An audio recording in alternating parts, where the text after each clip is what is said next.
Welcome back my channel. దేశంలోని అసంఘటిత రంగ కార్మికులకు కేంద్ర ప్రభుత్వం ఒక శుభవార్త చెప్పింది. 8.66 కోట్ల మందికి భరోసా ఇచ్చే అటల్ పెన్షన్ యోజనపై కేంద్ర కేబినెట్ ఒక కీలక నిర్ణయం తీసుకుంది. అసలు ఆ నిర్ణయం ఏమిటి, మీకు ఎలా ఉపయోగపడుతుంది, ఈ వీడియో ద్వారాగా పూర్తిగా తెలుసుకుందాం. ప్రధానమంత్రి నరేంద్ర మోడీ గారి అధ్యక్షతన కేంద్ర కేబినెట్ సమావేశంలో అటల్ పెన్షన్ యోజనను మరో 5 ఏళ్ల పాటు పొడిగిస్తూ కేంద్రం కీలక ఆమోదం తెలిపింది. ఇప్పటి వరకు ఉన్న గడువును 2031 ఆర్థిక సంవత్సరం వరకు పొడిగించారు. ఈ నిర్ణయం వల్ల అసంఘటిత రంగంలో పనిచేసే కోట్లాది మంది కార్మికులకు వృద్ధాప్యంలో ఆర్థిక భద్రత మరింత బలపడనుంది. అసలు అటల్ పెన్షన్ యోజన అంటే ఏమిటి? 2015 మే 9న కేంద్ర ప్రభుత్వం ఈ పథకాన్ని ప్రారంభించింది.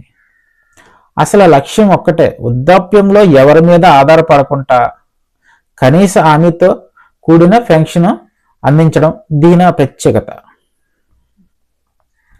ఈ పథకం కింద 60 ఏళ్ళు నిండిన తర్వాత నెలకు 1000 రూపాయల నుంచి 5000 వరకు పెన్షన్ లభిస్తుంది.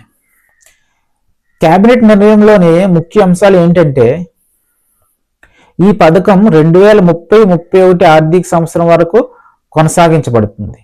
అవగాహన కార్యక్రమాల కోసం కేంద్రం నిధులు ఇస్తుంది. గ్యాప్ ఫండింగ్ కొనసాగింపు చేస్తుంది.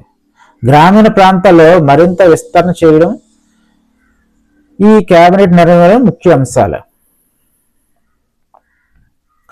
ప్రభుత్వం తెలిపిన వివరాల ప్రకారం 2026 జనవరి 19 నాటికి 8.66 కోట్ల మంది చందాదారులు ఇప్పటికే ఈ పథకంలో చేరి ఉన్నారు.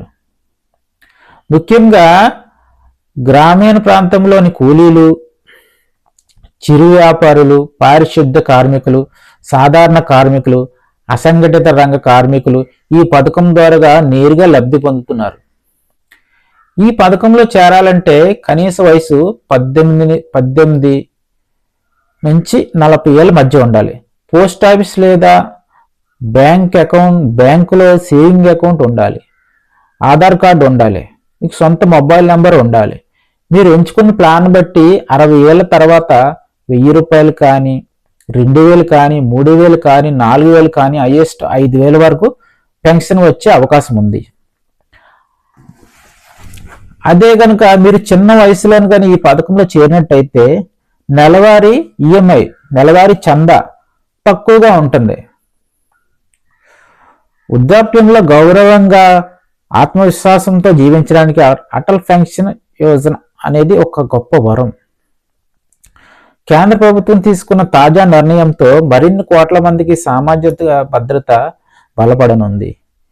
ఈ సమాచారం మీకు ఉపయోగపడితే తప్పకుండా లైక్ చేయండి, మన వాళ్ళందరికీ షేర్ చేయండి. ఈ వీడియో కానీ మీకు నచ్చితే సబ్స్క్రైబ్ చేయండి. జై హింద్.